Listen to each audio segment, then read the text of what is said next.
Joshua can dispel the MMA. What's up, fight fans? Welcome to my channel. This is Johnny, and today we're going to go over the heavyweight clash that happened yesterday in Riyadh between Francis Ngannou and Anthony Joshua.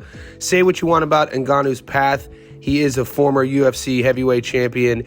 He has one pro boxing match going into this fight, and that was a controversial loss to Tyson Fury, in which he surprised a lot of people.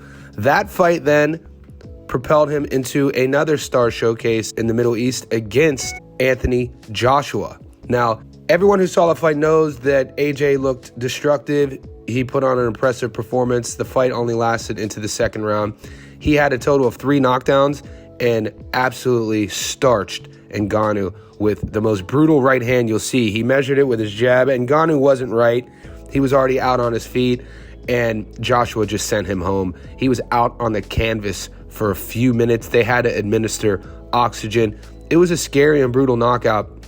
And today we're going to go over some of those statistics. I mean, there's not a lot of them. It's only 2 rounds that nobody talks about when mentioning the brutal knockout of Francis Ngannou. And guys, 2 rounds, there's not a lot of data. What we like to do is discuss these fights and fighters and talk about statistics that go way beyond the win-loss column on BoxRec. So today we're going to pivot a bit and talk about a financial component, because it is relevant in these fights, whether you're pro spectacle or not, or a boxing purist who thinks that boxers should stay boxing and MMA fighters should stay in the octagon. Either way you cut it or dice it, here's some facts about last night. This is kind of staggering. Okay, Anthony Joshua throws a total of 41 punches. Francis Ngannou throws a total of 42 punches. Of the 41, AJ only lands 12. Of Francis's 42, he only lands 8. We talked about this when we broke the fight down before it happened on an older video, is that Francis was going to probably have trouble cutting the distance with AJ's technical jab, and that's exactly what happened. AJ landed a jab early, and then his right hand was home from that point forward. The percentages, also staggering. 12 out of 41 for AJ, 29%. Francis, 8 out of 42, 19%. Total jabs landed, AJ 7, Francis 5. Now guys, those aren't the stats we really want to dive into. Check this out. What we're doing here is breaking down the millions of dollars each fighter has earned per punch.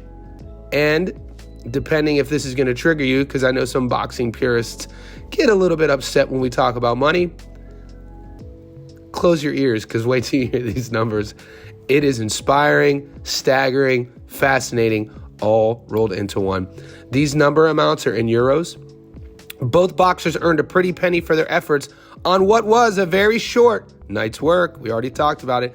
Anthony Joshua pocketed $50 million, which is close to 40 million euro, while Ngannou received 20 million, which is 16 million euro. Now, when we break that down, considering it only went 2 rounds, as a lump sum, those were paid out. These paydays are no doubt impressive, but the numbers are even more staggering when you consider how much they earn per punch. And here we go.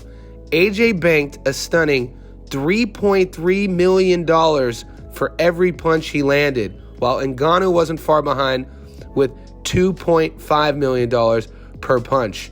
So when you do the maths, 12 punches equates to $3.3 million, and 8 punches equates to $2.5 million per punch. Say what you will, the money that they're throwing out in Riyadh is awesome for all parties involved, not just the fighters, but the promoters, the coaches, the trainers, the families. We're talking generational wealth.